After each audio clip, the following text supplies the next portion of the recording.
ಎಲ್ಲರಿಗೂ ನಮಸ್ಕಾರಗಳು. ದೀರ್ಘಾಯುಷಿಗಳಾಗಬೇಕಾದರೆ ಈ ಅಭ್ಯಾಸಗಳನ್ನು ರೂಢಿಸಿಕೊಳ್ಳಿರಿ. ಓಡಾಡಿ, ಒಂದೇ ಕಡೆ ನಿಲ್ಲಬೇಡಿ, ಒಂದೇ ಕಡೆ ಕೂರಬೇಡಿ. ಆರೋಗ್ಯಕರ ಆಹಾರ ಸೇವಿಸಿ. ಪ್ರತಿ ಬಾರಿ ನಿಮ್ಮ ತಟ್ಟೆಯಲ್ಲಿ ಏನೆಲ್ಲ ಇದೆ ಎನ್ನುವ ಪರಿಜ್ಞಾನವಿರಲಿ. ನಿಮ್ಮ ದೇಹ ಏನು ಹೇಳುತ್ತಿದೆ, ಏನು ಕೇಳುತ್ತಿದೆ ಎನ್ನುವ ಬಗ್ಗೆ ಗಮನ ಇರಲಿ. ತೂಕ, ಶೇಪ್ ಎರಡೂ ಹಿಡಿತದಲ್ಲಿರಲಿ. ಟೊಬ್ಯಾಕೊ ಸೇವನೆಯಿಂದ ದೂರವಿರಿ. ನಿಮ್ಮ ದೇಹಕ್ಕೆ, ನಿಮ್ಮ ಮನಸ್ಸಿಗೆ ಸದಾ ಬದ್ಧರಾಗಿರಿ. ನಿಮ್ಮನ್ನು ನೀವು ಚೆನ್ನಾಗಿ ನೋಡಿಕೊಳ್ಳಿರಿ. ನಿಮ್ಮ ಮೆದುಳಿಗೆ ಕೆಲಸ ಕೊಡಿ, ಹೊಸ ಕೆಲಸಗಳನ್ನು ಮಾಡಿ. ಆಗಾಗ ಮೆಡಿಕಲ್ ಚೆಕಪ್ ಮಾಡಿಸಿ.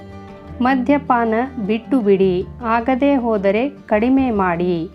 ಪ್ರತಿದಿನ ವ್ಯಾಯಾಮ, ಯೋಗ, ಜಿಮ್, ಡ್ಯಾನ್ಸ್ ಯಾವುದಾದರೂ ಒಂದು ಚಟುವಟಿಕೆ ರೂಢಿ ಮಾಡಿ. ಉತ್ತಮವಾದ ನಿದ್ದೆಯ ಅಭ್ಯಾಸ ಮಾಡಿ. ಸಕಾರಾತ್ಮಕ ಜನರಿಂದ ಸುತ್ತುವರಿಯುವುದು, ಸಕಾರಾತ್ಮಕ ನಿಲುವುಗಳನ್ನು ತೆಗೆದುಕೊಳ್ಳುವುದು ಮುಖ್ಯ. ವಿಡಿಯೋ ನೋಡಿದ ತಕ್ಷಣ ಲೈಕ್, ಶೇರ್, ಸಬ್ಸ್ಕ್ರೈಬ್ ಮಾಡಿರಿ. ಧನ್ಯವಾದಗಳು.